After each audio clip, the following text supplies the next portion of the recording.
Good morning. This is Giovanni Gallucci, joined by Chloe Dawn and Alexis Parker, and this is the Daily Trend Report. Morning, Giovanni. Morning, both. Ruby had me up before the coffee did, so I'm already on the second cup. That dog runs a tighter schedule than I do. Today, a heritage shoe brand that quit being a shoe brand, a cottage cheese deal that kept the farmers as owners, and the AI slop problem nobody on your feed is admitting to. Alexis, you start. So Allbirds, the wool shoe company everybody used to hold up as the sustainable darling, just rebranded itself as an AI infrastructure company called Smartbird. Same ticker, brand new soul. Kendall's report had it first. Wait, the shoe company is now an AI company. The shoe part got carved off and sold to a licensing consortium. American Exchange Group and WSG Brands own the shoe IP now. What's left put a former Amazon executive in the CEO chair and pointed itself at server racks. So the shoes outlived the company that made them. That's exactly it. The name on the box and the people who built it are two different things now. Here's what gets me. Allbirds sold a story. Natural materials, do right, the anti-sneaker sneaker. People bought the story as much as the shoe. And the minute the stock got cheap enough, the story was just an asset to strip. Travis framed it as the deal machine doing what the deal machine does. A beloved independent gets financialized until there's nothing independent left. And the investor class calls that unlocking value. What actually happened is they hollowed out a brand people trusted and stapled the logo onto whatever's hot this quarter. Brand equity takes years to build and one board meeting to spend. Allbirds spent a decade earning that trust, and a slide deck decided it was worth more sold for parts. And the cruel part is the customers who made the brand worth buying get nothing. They bought the wool and the values, and they end up holding a label that now sells server space. And it's a pattern, not a one-off. Same week, Columbia put a former Allbirds CEO in charge of Sorel. Heritage names getting reshuffled like a deck of cards. Executive musical chairs, while the brands that mean something to real customers get treated like trading cards. Kendall was blunt about it.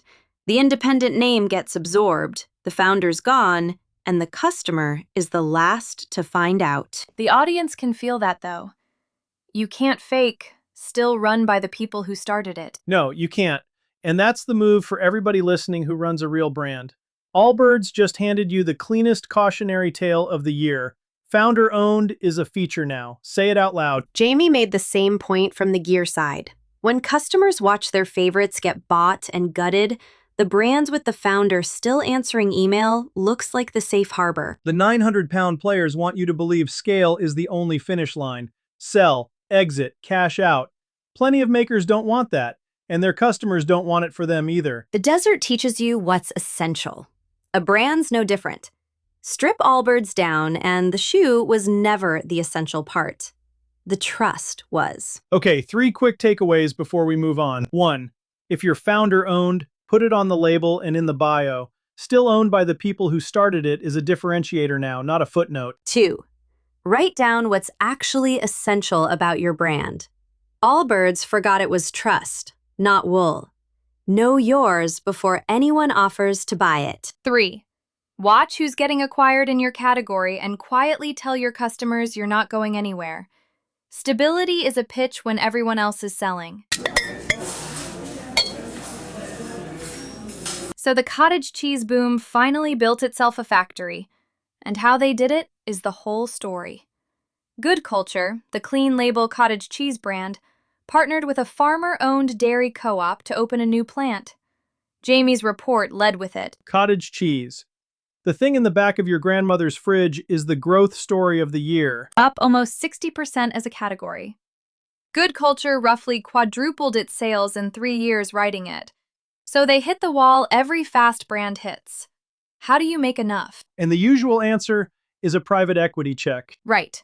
Take the money, build the plant, slowly lose the wheel until you're a label on somebody's spreadsheet. They didn't do that. They built in Remus, Michigan with the Michigan Milk Producers Association, a farmer-owned co-op. The member owners put up the capital. So the people milking the cows own a piece of the plant. Owners, not suppliers. That's the line that matters. The farmers share the upside instead of just selling milk into it. That's the part big food can't counterfeit. Campbell's can partner with Bonza for a gluten-free soup and rent a health halo for a quarter. It can't manufacture a co-op of Michigan dairy families who own the line. And the shopper can tell now. The farmer who grew it deserves to be named. When a brand can point at the families behind the milk, that's not a marketing claim. That's a receipt. It photographs differently too. A real barn and a real co-op meeting beats a stock photo of a wheat field every time. Here's the operator lesson under it. Scale used to mean surrender. Grow fast, sell out, done. Good culture is testing a third door. Grow and keep the supply chain in the hands of the people who feed it. And it's defensible. A giant can buy a clean brand. It can't unconsolidate itself to look like a farmer co-op. The ownership story is the moat. What I keep coming back to is the regional jobs. That plant is real work in a real town. A national brand built on 3 continents of co-packers literally cannot tell that story. It's the quiet version of Made in America. Not a flag on the label. A co-op meeting and a payroll in one zip code. That's the honest version. The flag emoji is cheap. The payroll is the proof. And capital like that tends to stay patient. Farmer owners aren't chasing a flip in 18 months. They're looking at the next generation working the same ground. Which buys the brand room to actually build instead of sprinting to an exit. Build slow, build right. The audience you want is worth the wait. And the trap is thinking you need to be good culture size to use this. You don't. If you source from one farm down the road, name the farm. Small brands win on specificity. 3 things you can actually do today. 1. Name your sourcing on the front of the pack. The farm, the co-op, the town. Make ownership legible, not buried in an about page nobody reads. 2.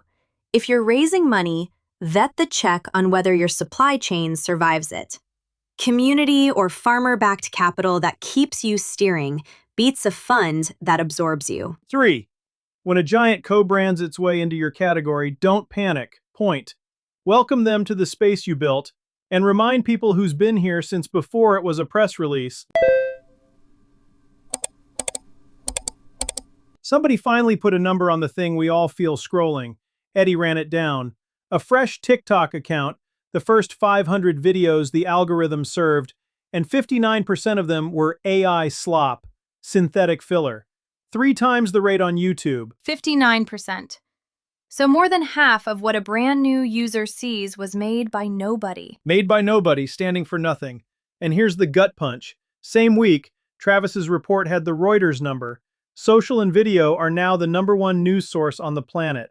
Over half of people under 25 say the feed or an AI chatbot is where they get the news. So people are trusting the feed more than ever, right as it fills up with stuff no human stands behind. That's the whole opening. When the default texture of the feed is synthetic, anything visibly human gets a trust premium. And it gets worse for the polished crowd. Clark flagged that the big AI shop just turned on tools that auto-generate and localize the ad creative itself. The last hands-on job in the funnel. Which everybody's going to read as a gift. Finally, 10 times the content for a 1/10 of the cost. And they'll flood their own feeds with the exact average everyone else is making. That's the trap. The machine builds from the middle of everything it's ever seen. The output is competent, fast, and completely forgettable. When generic goes infinite, generic goes to 0. So the thing that holds value is the thing a model can't average into. A real face. A real kitchen. The take your category is too polite to say. Real engagement comes from real opinions. Have some. That's not a slogan, it's the actual moat now. It's the small operator's edge, too. You can't outspend the slop farms. You can outhuman them. And you can move this afternoon while the big brand routes everything through legal. That's the other half of it. A model can spin 50 versions by lunch, but it can't react to the thing that happened in your shop this morning. You can.